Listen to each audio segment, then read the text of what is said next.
कोई बात नहीं, ऐसा पहली बार हुआ है कि तुमने मुझसे इतनी बातें की हैं। अब आप मुझे चिढ़ा रहे हैं मालिक। क्या आपको अभी भी दर्द हो रहा है? मैंने ध्यान नहीं दिया, पर महसूस तो नहीं हो रहा। और ये जख्म, क्या ये भी तुमने किया है? शायद। बस इसे छूने से ऐसा हो गया? क्या यही ताकत है योग विद्या की? ये इलाज करने वाले जादू से ज्यादा असरदार है।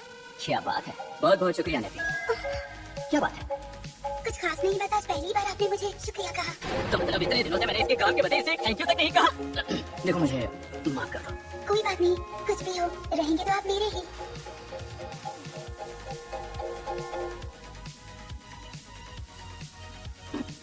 क्या हुआ नेफी, कुछ कहना चाहती हूँ? मालिक, बात यह है कि क्या आप मेरे साथ मेरे बेड पर सोना पसंद करेंगे?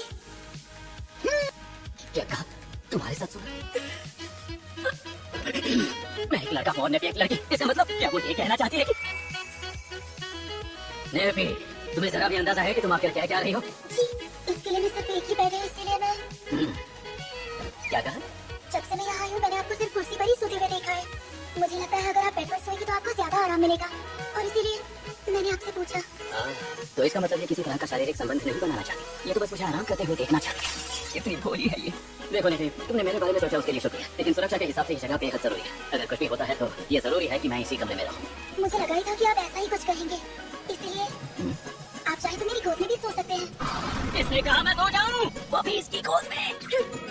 वैसे कोई बेवकूफ भी होगा जो ऐसा मौका हाथ से जाने देगा। कैसा लग रहा है मालिक?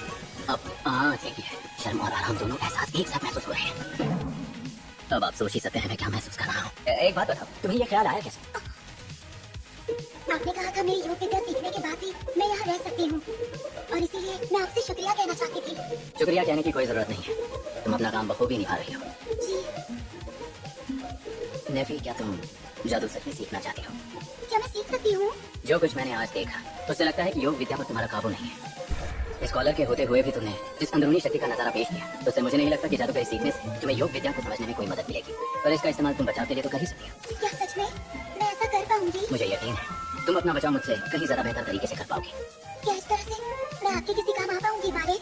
तुम अभी मेरे लिए बहुत कुछ कर रही हो नेफी। तो फिर क्या मैं आपके दुश्मनों से भी आपकी हिफाजत कर पाऊंगी? उन एंजेलिक नाइट से मेरी जान बचाई थी, याद है ना?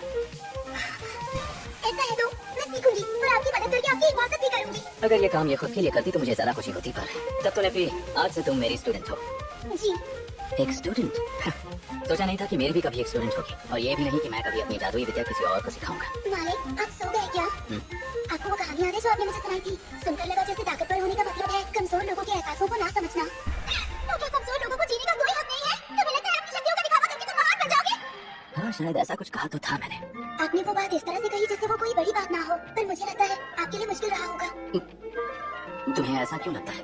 मुझे नहीं पता, लेकिन जब आप उस मुद्दे पर बात कर रहे थे आप काफी दुखी लग रहे थे।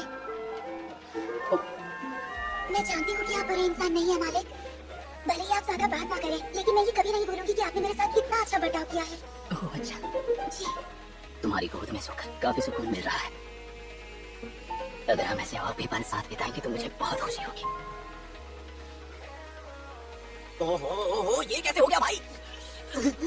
मैंने सुना है कि एंजेलिक नाइट ने तुझ पर हमला किया था, तो तू अब तक जिंदा कहते हैं। ये मैं कैसे बताऊं? शायद हमला करने वाले ही कमजोर थे। मैंने ये भी